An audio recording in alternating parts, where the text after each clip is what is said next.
ครับสวัสดีครับนะครับวันนี้เรามาพบกันครับที่หมายตกปลานะครับที่อ่างเก็บน้ำนะครับเป็นหมายตกปลาธรรมชาตินะครับผมนี่บรรยากาศรอบๆนะครับตอนนี้เป็นเวลาตอน4 โมงครึ่งครับลมกำลังดีครับตอนนี้เราเตรียมอุปกรณ์อะไรเสร็จแล้วครับเดี๋ยวรอชมผลงานกันนะครับอ่า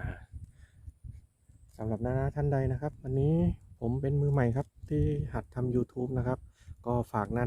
กดไลค์กดแชร์กด Subscribe ให้ด้วยนะครับผมและเพื่อเป็นกำลังใจให้กับผมในการทำคลิปต่อไปนะครับฝากด้วยนะครับเดี๋ยวฝากติดตามด้วยนะครับผมเดี๋ยวรอชมผลงานกันครับมาแล้วครับตัวแรกครับตัวเลขตัวมันๆครับตะเพียนครับตัวแรกครับ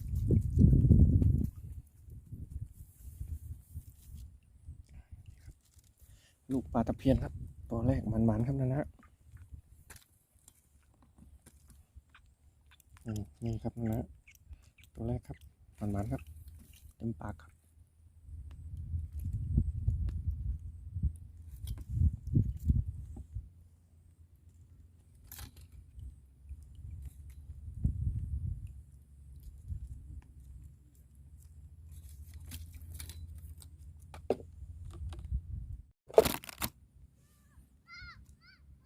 ตัวที่สอง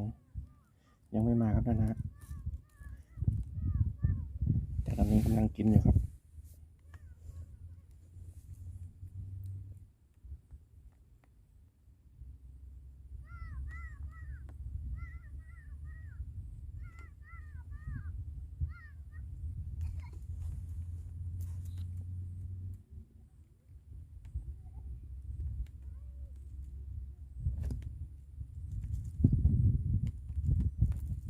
เรียบร้อยครับวันนี้ตกในระยะ27กับ36นะครับผม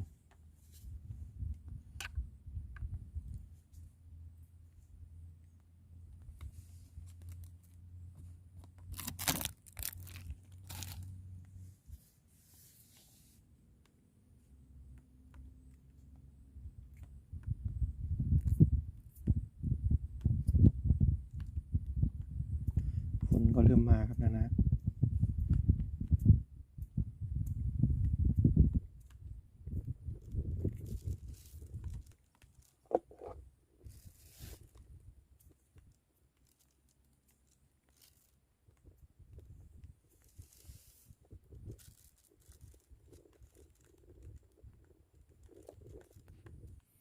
ไม่มั่นใจว่าจะมองเห็นทุ่นไหมนะครับ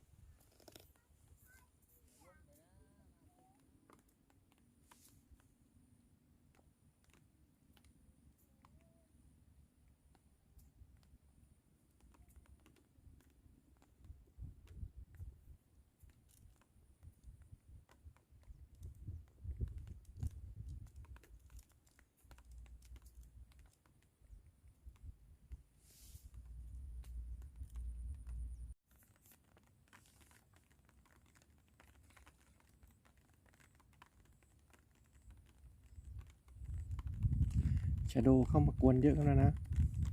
หมายนี้ชาโดเยอะเกินครับ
หลุดครับแล้วนะ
โดนครับแล้วนะ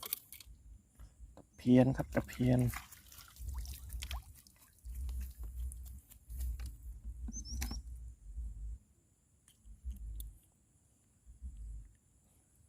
ใช้ขนาดทอดครับ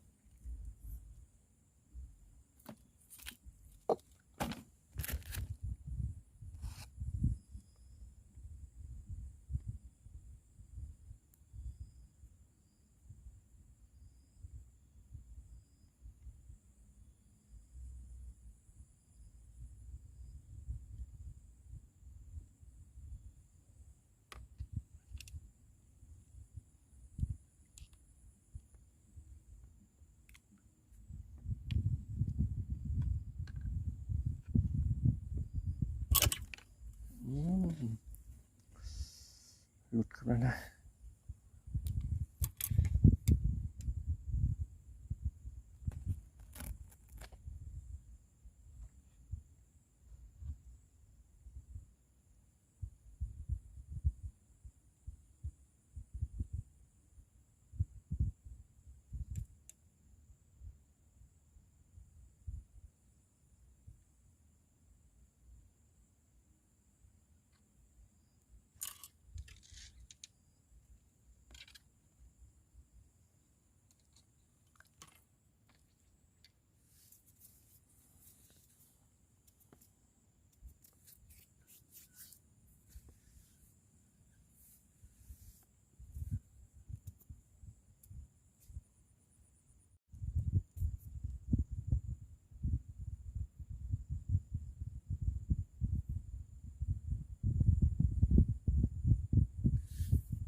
ครับแล้วนะตะเพียนครับ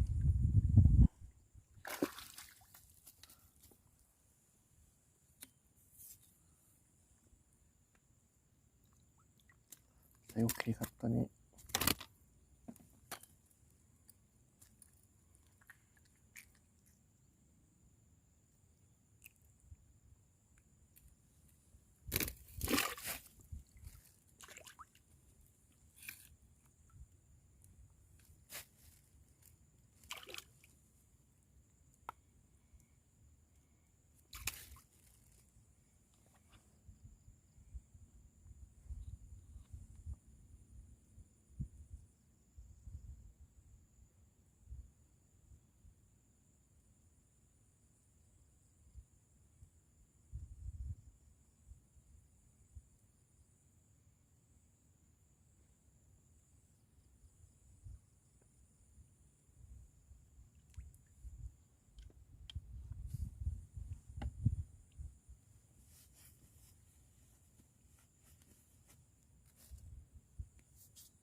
เริ่มจะมองไม่เห็นกันเลยครับนะ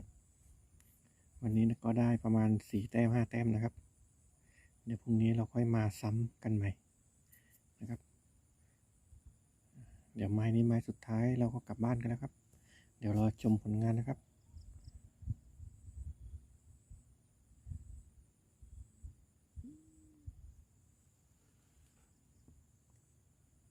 ปลาก็เริ่มกินช้าลงครับ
ครับนะมาดูผลงานนะครับกี่แต้มครับ6 แต้มครับพอได้ทีทอดครับโอเคสำหรับวันนี้ก็ขอบคุณมากนะครับผมฝากนะกดไลค์กดแชร์กด Subscribe ให้ด้วยนะครับขอบคุณครับนี่ครับตอนตกครับบรรยากาศรอบๆอ่างนะครับช่วงนี้น้ำแห้งครับปกติน้ำจะเต็มนะครับโอเคขอบคุณมากครับ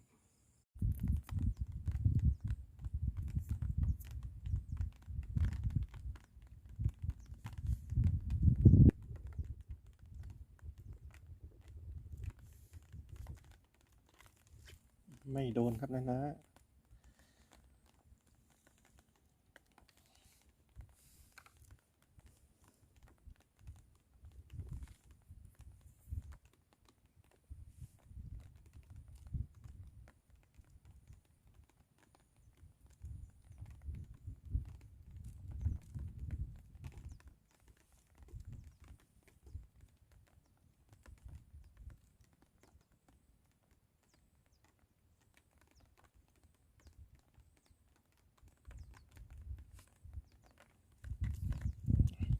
นี่ครับนะไปกันต่อครับ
หลุดครับแล้วนะ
โดนครับแล้วนะ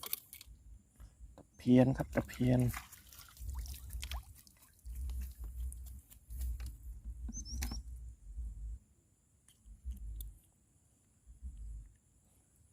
ใช้ขนาดทอดครับ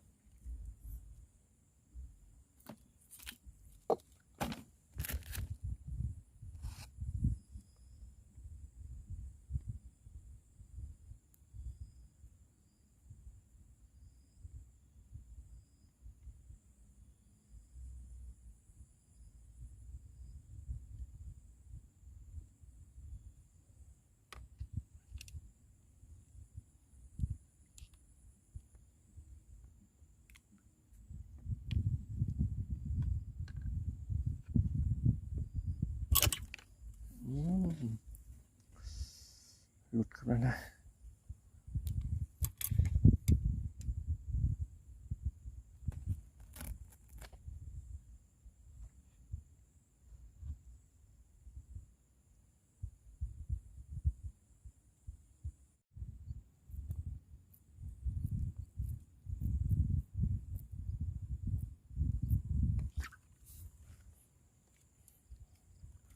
ครับแล้วนะ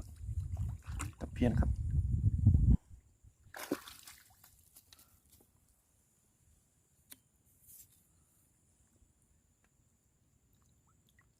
ใช้โอเคครับตอนนี้